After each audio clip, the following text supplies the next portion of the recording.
ಇವತ್ತು ನಿಮ್ಗೆಲ್ಲರಿಗೂ ಗೊತ್ತಿರ್ಬೋದು, ಮೊನ್ನೆ ಸರ್ಕಾರ ಏನು ಕನ್ನಡಿಗರಿಗೆ ಉದ್ಯೋಗದಲ್ಲಿ ಮೀಸಲಾತಿ ಕೊಡಬೇಕು ಅಂತ ಒಂದು ಮಸೂದೆಯನ್ನು ಜಾರಿ ತರೋದಕ್ಕೆ ಹೊರಟಿತ್ತು. ಇನ್ನೇನು ಕನ್ನಡಿಗರಿಗೆ ಸಿಹಿ ಸುದ್ದಿ ಸಿಕ್ತು ಅನ್ನೋ ಅಷ್ಟರಲ್ಲಿ ಈ ಒಂದು ಸರ್ಕಾರ ಏನ್ ಮಾಡ್ತು, ಖಾಸಗಿ ಕಂಪನಿಗಳ ಉದ್ಯಮಿಗಳ ಒಂದು ಬೆದರಿಕೆಗೆ ಹೆದರಿ ಆ ಒಂದು ತನ್ನ ಮುಂದೆ ಇಟ್ಟಿದ್ದಂತ ಹೆಜ್ಜೆಯನ್ನು ವಾಪಸ್ ತಗೊಳ್ಳುವಂತ ಕೆಲಸವನ್ನ ಮಾಡ್ತು. ಇವತ್ತು ಮಾಡಿರ್ತಕ್ಕಂಥ ಹೋರಾಟದ ಮುಖ್ಯ ಉದ್ದೇಶ ಏನಪ್ಪಾ ಅಂತಂದ್ರೆ ಸರ್ಕಾರಕ್ಕೆ ಬೆಂಬಲ ಸೂಚಿಸೋದಕ್ಕೆ.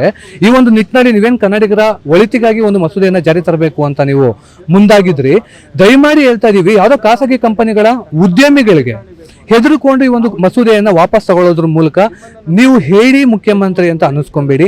ನಿಮ್ಮ ಬೆನ್ ಹಿಂದೆ ನಿಮ್ಗೆ ಮತ ಹಾಕಿ ನಿಮ್ಮನ್ನ ಆರಿಸಿ ಗೆಲ್ಸಿರ್ತಕ್ಕಂಥ ಕನ್ನಡಿಗರು ಸದಾಕಾಲ ಇರ್ತೀವಿ.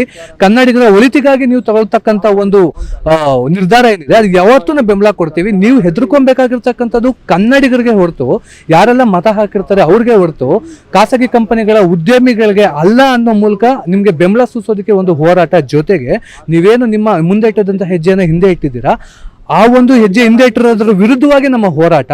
ಖಾಸಗಿ ಕಂಪನಿಗಳ ಉದ್ಯಮಿಗಳ ಬೆದರಿಕೆ ಹಾಕಿದ್ರು, ಫೋನ್ ಪೇ ಆಗಿರ್ಬೋದು, ಬೇರೆ ಬೇರೆ ಖಾಸಗಿ ಕಂಪನಿಗಳ ಉದ್ಯಮಿಗಳ ಸಿಇಒಗಳು, ಅವರ ವಿರುದ್ಧ ಒಂದು ಹೋರಾಟವನ್ನ ನಮ್ಮ ಯುವ ಕರ್ನಾಟಕ ವೇದಿಕೆ ವತಿಯಿಂದ ಇವತ್ತು ನಗರದ ಫ್ರೀಡಂ ಪಾರ್ಕ್ ಅಲ್ಲಿ ನಾವು ಹಮ್ಮಿಕೊಂಡಿದೀವಿ.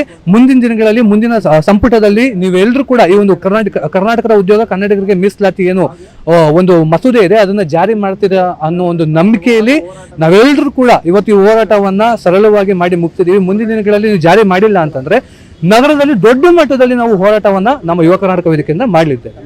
ಚೇತನ್ ಸೂರ್ಯ ಅಂತ ಹೇಳಿ, ಅಧ್ಯಕ್ಷರು, ವಿದ್ಯಾರ್ಥಿ ಘಟಕ, ಯುವ ಕರ್ನಾಟಕ ವೇದಿಕೆ.